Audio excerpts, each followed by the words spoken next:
Heidi-ho neighbors, Radio Goji here, and welcome to Squeeze the World Toys. And today we're going to be finishing off our Muteki Shogun build with the 5th kit for Black Gammer. Black Gammer is another leg part, much like Yellow Kumard was, so this will probably take about an hour. I'm actually going to be actively watching the battery level on the camera here. Right now it's saying there's 111 minutes left, but usually once it gets to like the 25-minute mark, then it starts like repeatedly decreasing down to like 5 minutes. So I just have to keep an eye on things and make sure we don't run out of power on the camera. I do have the charger right nearby, so I can just get up and plug it in if need be. But I did make sure to delete the previous videos on there, so we don't have to worry about running out of recording space. This is probably going to be a longer video anyway, much like kind of like how Red Sarger was a bit of a longer video, because, like I said, it should take about as much time to complete construction as Yellow Kumard, but we're also going to be seeing the the combination and looking at the completed robot itself in this part, so I'm really looking forward to fully transforming him and everything. It's going to be really, really cool, because the figures so far have been very well done, and hopefully Black Gammer will follow suit with that. I've always kind of wanted a when I was a kid, I mentioned I really liked the Shogun Megazord, and I remember we were visiting friends in Florida at one point. Some friends of theirs had a Ninja Megazord and a Shogun Megazord and a Falcon Zord. And we got to play around with those, and at that point I was like, yeah, I kind of want to get a Shogun Megazord at some point, and then that never happened because we weren't the richest of folk, so it was very, very rare when we got big toys like that. But now I have a Shogun Megazord of my very own. Kind of moved some stuff around in between videos, because after I did Blue Logan, I pretty much immediately went and offloaded it onto the computer, because unlike all the other videos, like I mentioned before, today I'm actually doing 2 of these in the same day because of timing. I've also just noticed that there's like a number motif going on with some of these as well, and that may be where that may have something to do with the shapes as well. Red is a circle, white is the like the little arrowhead, yellow is a triangle, and despite the fact that it looks like a little M thing on his chest, it's actually his symbol is a triangle, or his shape is a triangle, and then blue has a square, and black has a pentagon, and his letter is J as well. But I've noticed that their forearms actually have kind of mostly stylized sort of patterns with their shapes. Red has one circle on his forearm and one circle on his hand. Like the hands all have like one of their symbol. Like there's a circle on the red and the arrowhead thing on the white. But on their forearms they have increasing numbers of them. So like red has one circle, white has 2 arrowhead things. Let me just make double sure that. Yep, yellow has 3 triangles, and blue has 4 squares. Technically, black has 6 pentagons on them, but it's like 1 pentagon with a pentagon on each side. And it's also just occurring to me that all of these shapes correspond to those numbers, like the number of like lines it would take to complete the shape. So you have 1 is a circle, which you only need like 1 line that connects into itself. For the arrowhead thing, you have the 1 line and another line to do that. Triangles have 3 sides. Squares have 4 sides. Pentagons have 5 sides. So I'm noticing all this kind of theming to their symbols and whatnot that I hadn't noticed before, and it's pretty neat, if you ask me. They'll probably have that listed on the the wiki or whatever, but I didn't get that information on the wiki. I just got it through observation here. Just like a hamster wheel turning, and I'm just like, wait a minute. Although some of the information, like specific names of things, I did get from the internet, because I haven't seen the show at all. I just know what things are called and what shows they were on. And subsequently what they were called in the US. Yeah, I got a Shogun Megazord now, and it's pretty sweet. I bet, I know it's small, but I'm fairly sure that younger me would have been over the moon about that. And I kind of like the fact that it's smaller, too. It doesn't take up as much space. This is the only Kaku Ranger, sort of thing that I have. I'm trying to slow down on getting like whole groups of things. Like I mentioned before, I'm paring down on my Lupin Ranger stuff a little tiny bit. I mean, there really isn't much else left for Lupin Ranger as it is. There's like the Lupin Magnum just came out, yeah, but like what's left? Just the Siren Striker and the Victory Striker. I think we just passed episode 35. And usually around that time is, that's pretty much like, we're nearing the end of the show now. Like, there's only like a few months left of the show, which is, it's weird to me because it feels like the show just started. Like, we're already in, and Kamen Rider's the same way. I mean, Build barely felt like it started before it was done, and Zio's already been on for a month and a half. Although, with Zio, nothing really much has happened. I mean, there's only so much that you can do, I guess, with half-hour episodes that only show up once a week, but when you're trying to do something like Zio is trying to do, kind of gets hard to get all that situated, because you want to try to get all your, especially with an anniversary show like Zio, you got to get all your guest stars and your tribute episodes done. You still got to give some time to make standard power-ups for your characters, which is pretty standard for tokusatsu shows anyway. And although one of the tribute things is going to be a power up anyway, because the Decade armor is pretty much going to be considered to be like one of Zio's power ups. But what kind of power ups is Gates going to get? In all honesty, like, let's be real here. How many actors are they going to get to come back and reprise their roles? I mean, yeah, you got Build and Cross to come back because they never technically really left by that point. It was just like, look, Build just ended. So we still got the actors for Build and Cross just kind of around. Let's just go ahead and use them real quick before we, just so we can get their tribute out of their way, just to get them, well, while we still have them around.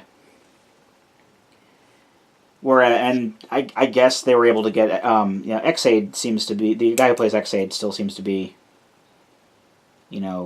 eager to come back. He came back for the Team Up movie, and I don't know if they still had him around in some way, shape, or form. And I thought that they were kind of ticking back, like, show by show, and then they would be going after, like, say, Drive next, or Ghost, rather. But no. They went to Forze. And Forze's actor wasn't even in it. Outside of, like, pictures and, like, sound clips, I guess. Like, the actor who was playing Gentaro when he was out of his suit was just, like, it was always filmed from the back because they couldn't get the actor to come in, I guess. It's not like it's outside the realm of possibility for him coming back. He's come back a couple times. But, it just seems kind of weird. And then we're going straight into Fies with this past episode. I haven't seen the past episode yet. But, Fies and Kaiza are in there. But, what are you going to do when you get to actors who are not up for reprising their roles. How many how many are we going to be able to get here? Because from what I understand, they tried to get Joe Odagiri, who's the guy who played Kuga back in the day. They tried to get him to come back for Decade, and he didn't want to do that. So they actually, I don't know if that was the reason why we had so many of these alternate writer things, and we had like the alternate Kuga following him around for like the entire show. So like while you did get folks like for Decade, like the returning actors I saw, the guy who played Kiva he made an appearance at the beginning because they still had the guy for Kiva sitting around because Kiva just ended. They had, I don't know half of these people's names, the actors, I mean to say. I know some of them. I don't know all of them by their actors' names. I know that the guy who plays Decade is Masahiro Inoue, and the guy who plays Kuga is the original Kuga is Joe Odagiri, and the guy who plays Kabuto is Hiro Misushima. I don't know anybody else's names off the top of my head. Yeah, that's why I'm not saying a lot of the actors' names. But other than Kiva showing up a couple times, the original Blade actor came back near the end of the show. The girl who played the love interest in Kiva, for the love interest for Kiva's character in Kiva, Wataru's. I forget the character's name, but it's Wataru's love interest who, not going to go into detail about that. She came back for like a Kiva thing, but she was she was kind of the same character, but not. All of the Hibiki actors, all of the Hibiki writer actors came back except for the regular Hibiki. Like they got some other guy to play the alternate Hibiki, but like the alternate Ibuki and Todoroki and Zanki, and even the new Hibiki writer Amaki, who was Akira in the original show, and they never became an Oni for whatever reason. She was basically the same character as an Oni, and they were all they played like alternate versions of their characters, but they were still the same actors except for Hibiki. But like everyone else was like alternate versions. Like they turned Kiva into a little kid for some reason. And I also thought it was too soon for them to bring Kiva back when they did, because it was like right after they were done with the Kuga arc, then they go like straight into the Kiva arc, and I'm like, seriously, we just got done with Kiva. I want to see some other folks here. But for Zi-O, all of the writers that are coming back are supposed to be like the regular versions, even though some of them don't make sense. But for whatever reason, they're trying to make it so that it looks like all of the writer shows take place in the same continuity now, even though that's practically impossible with shows like. Obviously you have shows like Build that did show up, and it's basically straight up shown that they took place in an alternate universe. But shows like Kabuto don't make sense because an entire freaking section of Tokyo is destroyed, and this section of Tokyo is seen, and it's been destroyed for 7 years as well. But it's just fine, like in other shows surrounding it. So, whatever they wanted to do with that. But it makes me wonder, like, who they're going to be able to get to come back as far as actors are concerned, because they got the Build guys to come back. They got, Build and Cross. They got X-Aid and Brave to come back for the X-Aid storyline. They did not get Forze to come back, but Fize and Kaiser are back for the Fize storyline. But you do have actors that are famous for not reprising their roles. They basically do like the Tom Baker thing. Tom Baker is, for those of you who aren't familiar with Doctor Who, he played one of the incarnations of the Doctor. And during the whenever they had like anniversary team up specials, Tom Baker, who played the fourth Doctor, who's probably at the time was the most popular incarnation, kept refusing to come back. and reprise his role. So that's why I mentioned they're kind of like doing like a Tom Baker thing. But, you know, Joe Odagiri wouldn't come back for Kuga. Because from what I heard, and this is, again, back when Decade was on, so, like, almost 10 years ago, I had heard that that he just didn't want to come back to reprise his role, because he wanted to distance himself from it. The actor who plays Philip from Kamen Rider Double is the same way. From what I understand, he's trying to distance himself from that role. So, which is why whenever they have, I think the last time they had like double-related actors coming back, it was just the guy who played Shotaro, who's one half of Double, because Double is two guys in the same writer, and they basically just had him turning into who is it? Kamen Rider Joker. Hiro Mizushima, the guy who plays Kabuto, is also quite known for not wanting to reprise his role. I'm sure he has his reasons, but like one of the prime examples of this is whenever they come out with the CSM or complete selection modification versions of the rider belts, because they've been doing that quite a bit over the past few years. They're basically super tricked out, super expensive adult collector versions of Kamen Rider belts. And whenever they do promotions for them, they'll have the person who played the rider. You know, they'll come back in and they'll record voice lines for the belt usually, because there'll be ways to play voices off of the belt. And then they'll show up in like the commercials and whatnot. Hiro Mizushima was the only guy who didn't do that so far.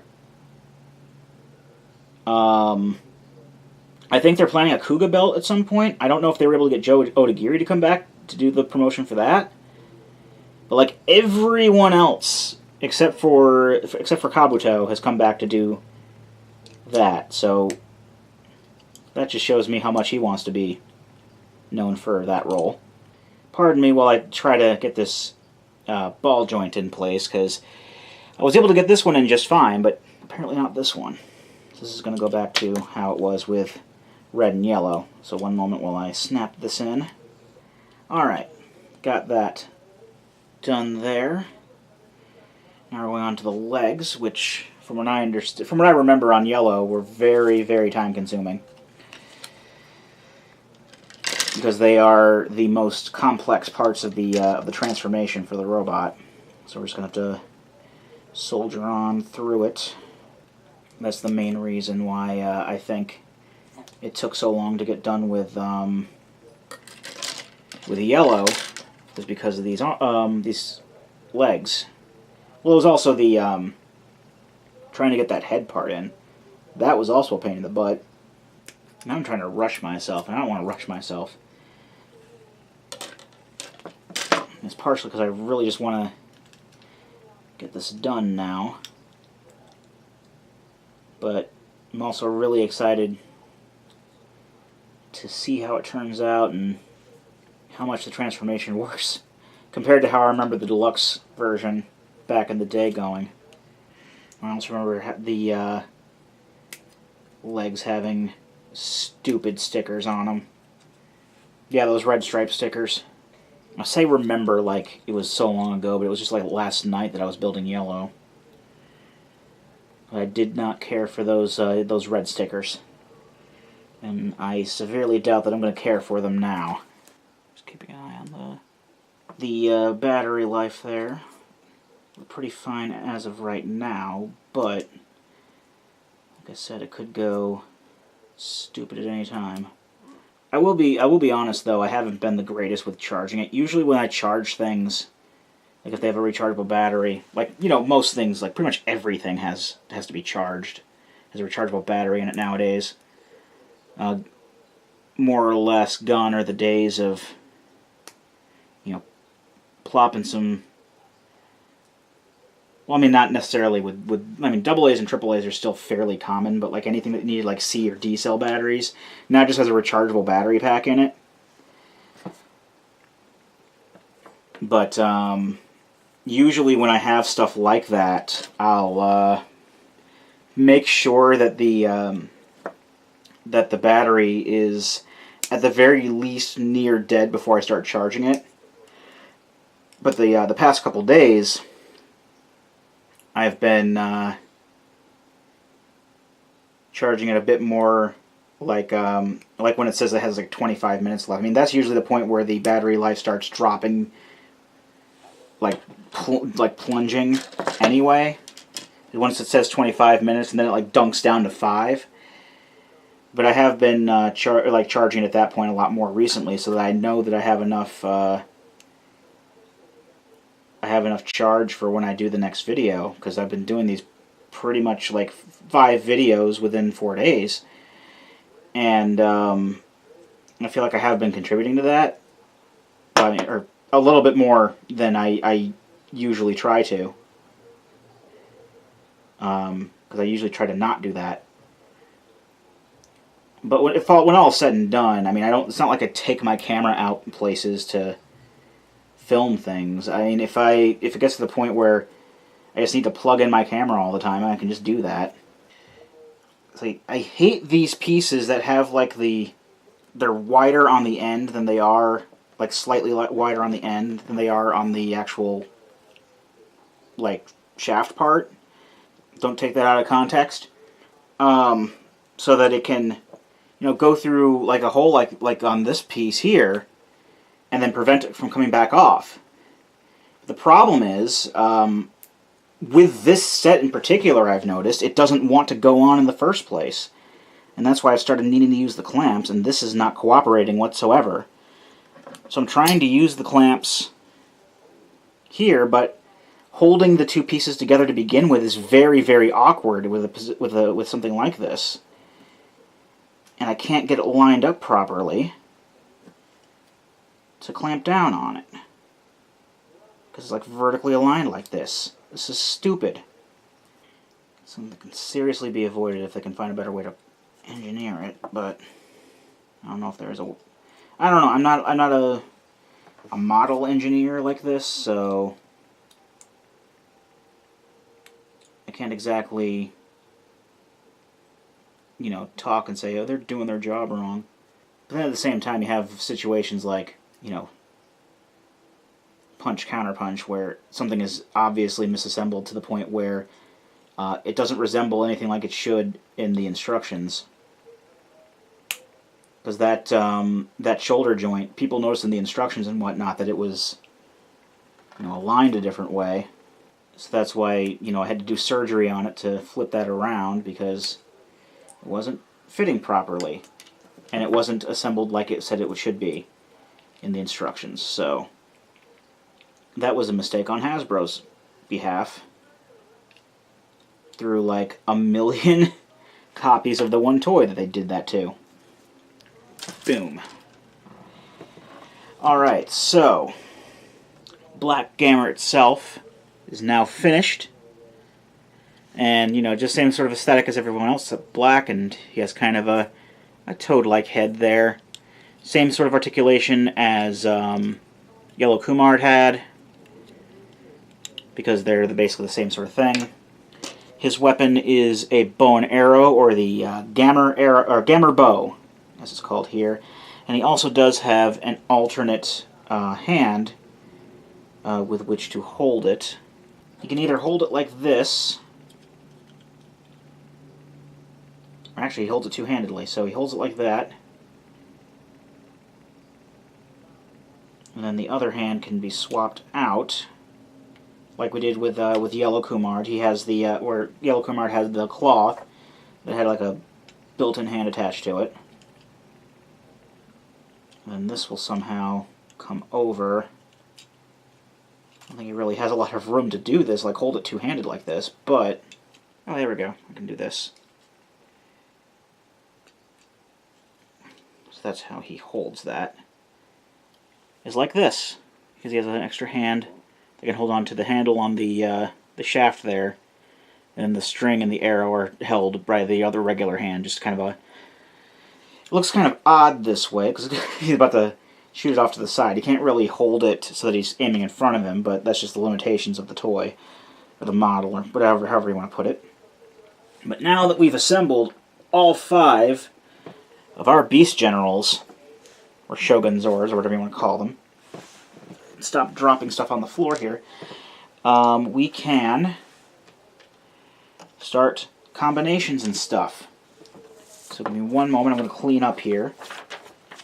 Get that underway. Alright, so I've got the instructions on how to transform and combine, well, transform each of the components and combine them all together. We're going to start off with unequipping all of their weapons, and putting them off to the side, also putting any, taking off any alternate hands and putting on the regular ones, for basically for yellow and black. So now we've unequipped all of their weapons, and they're just standing there awaiting instructions. So first we're going to start off with red Saruder. We're going to open the... I'm going to try to keep this as visible as possible here. I'm going to open up his back. This panel hinges down. See if I can get a good way to grip at it. There we go.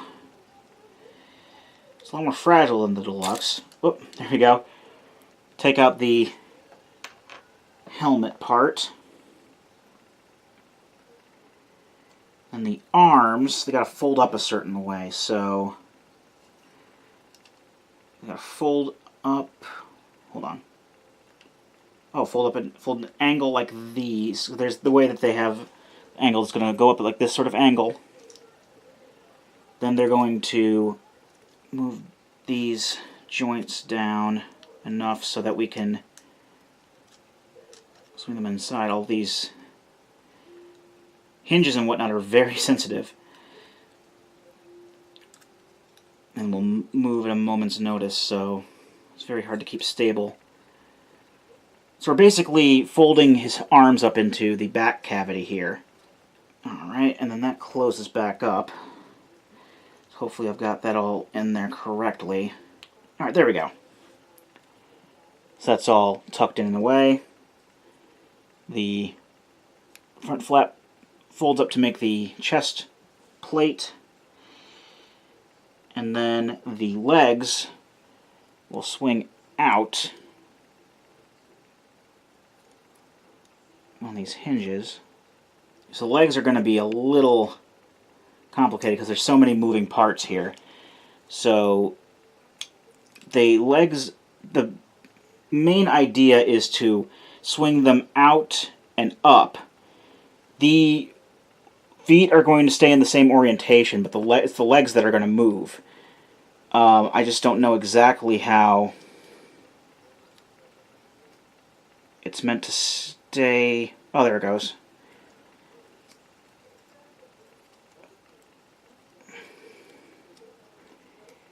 Again, very, very tight joints. And I mean, some of the joints are a lot more wibbly than others, but some of the moving parts are very, very tight and very hard to move.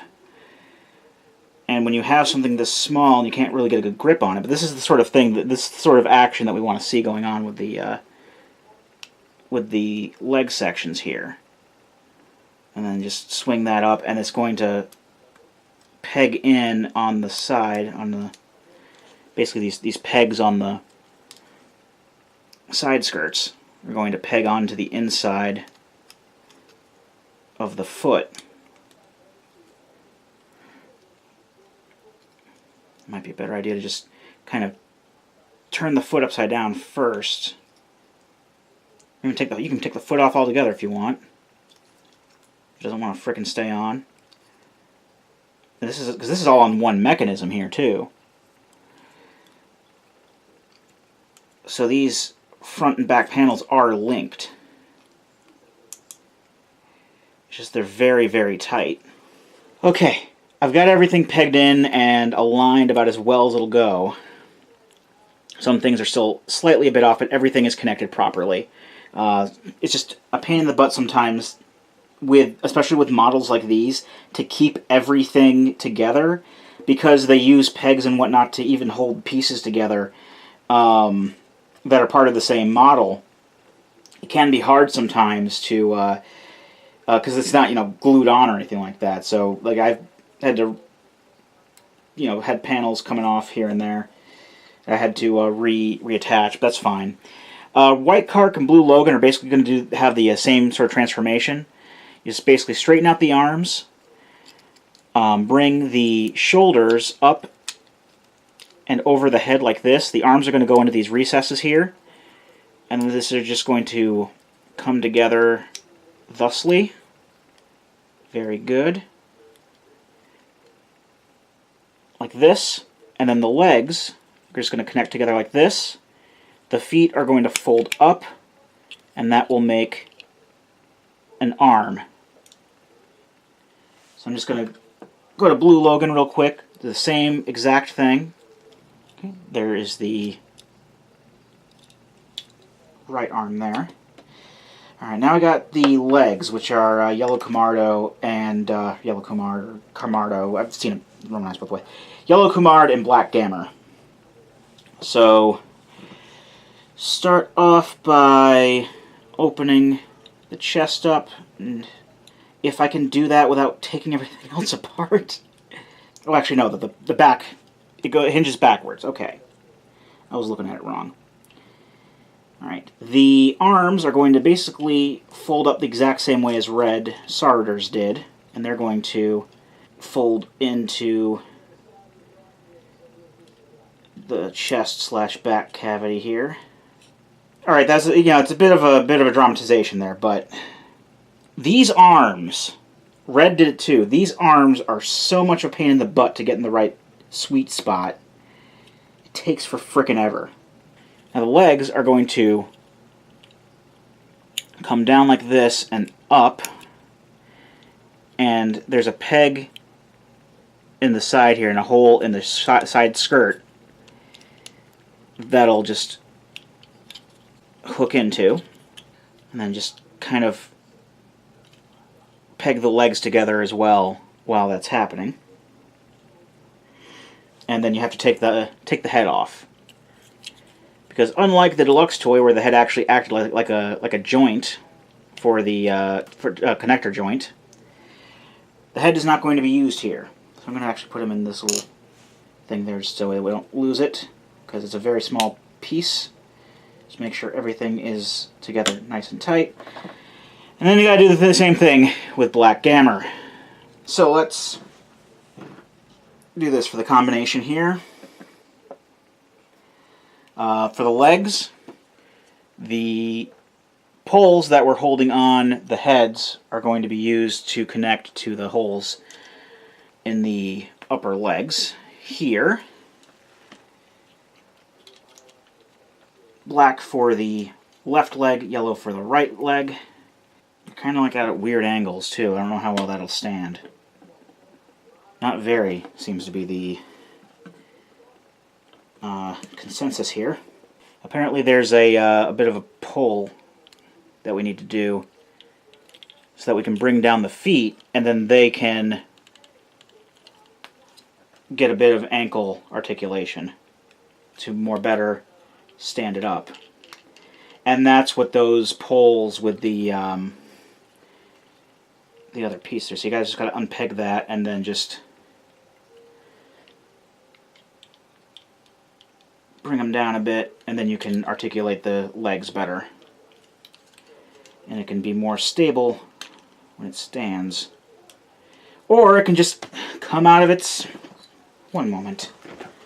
Alright, I think I got it more or less in where I need it to be. So you can actually stand up now. That that thing with the pole with the ball joint at the end, that was causing the problem there. Again, things on models like these are more prone to falling out during heavy transformations like these. So that's one major downside to doing these. I mean, see, there you go. There's a piece that fell off there. They're fun to build, not so fun to keep together. So hopefully that'll stay. And then the arms will just peg on to the sides very easily. The arms have been like the only parts that haven't had problems. It's mostly the legs. And then the helmet. Bring the face down. Open up the wings a bit. And then this should just slide over Red Sarder's head. And there we have the completed Muteki Shogun at long last.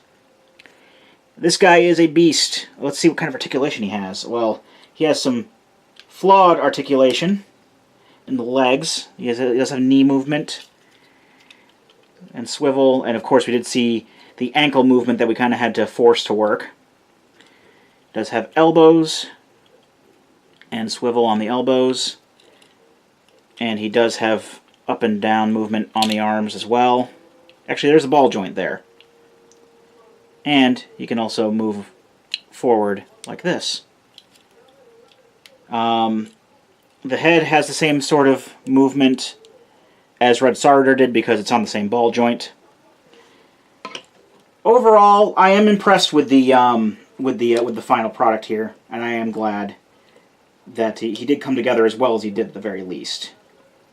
There are still some, some issues here and there, some nitpicks, especially with the legs, but when all is said and done, it's not too bad. Now, he does have a couple of weapons that he can wield. The legs are definitely like the weak point of this. If there was a weak point, it would be the legs. I mean, if there was a weak point, it definitely is a weak point there. He's still going to wobble around a bit. There's nothing I can do about that right now, because the yellow leg doesn't want to work properly. That's about as good as it's going to get. I'm not willing to spend too long messing around with the legs right now. Okay, so first off, we do have the Flaming Shogun sword. Which is nice gold-plated plastic there. You can hold that like this. How does he hold that? Does that go into... goes into the slot like right above his hand. Okay, and then he just holds it like that. And he holds onto that pretty well. So that's good. And then the other thing, he does have a couple of other weapons.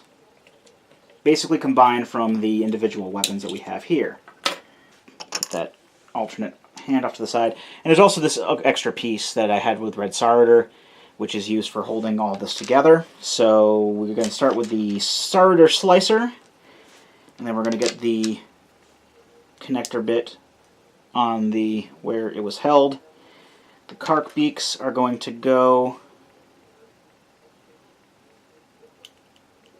into these holes like this, and then the Gammer bow is going to go into the other hole. So they're being held in by pegs and holes, as you might expect. And then the Gammer bow goes in like this.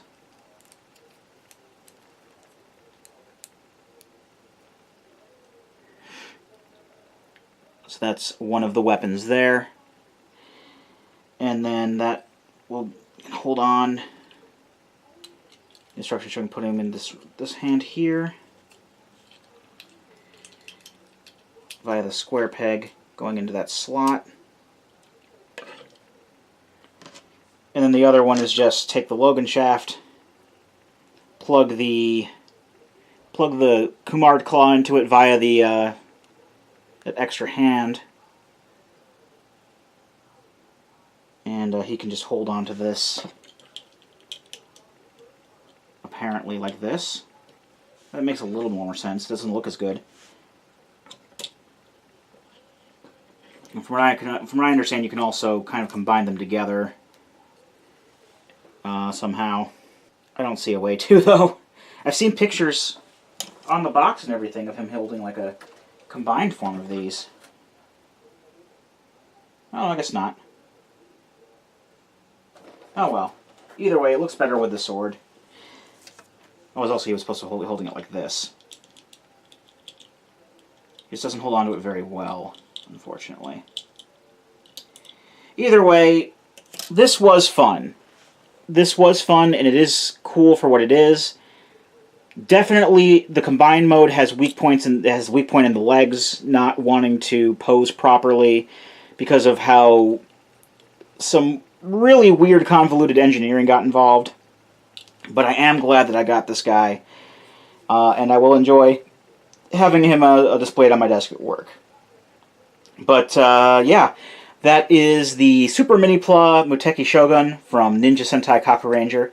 And sometime soon here, I will be doing another series of build videos when I get my Super Minipla Gao Figar sent to me from Gao Gaigar Final.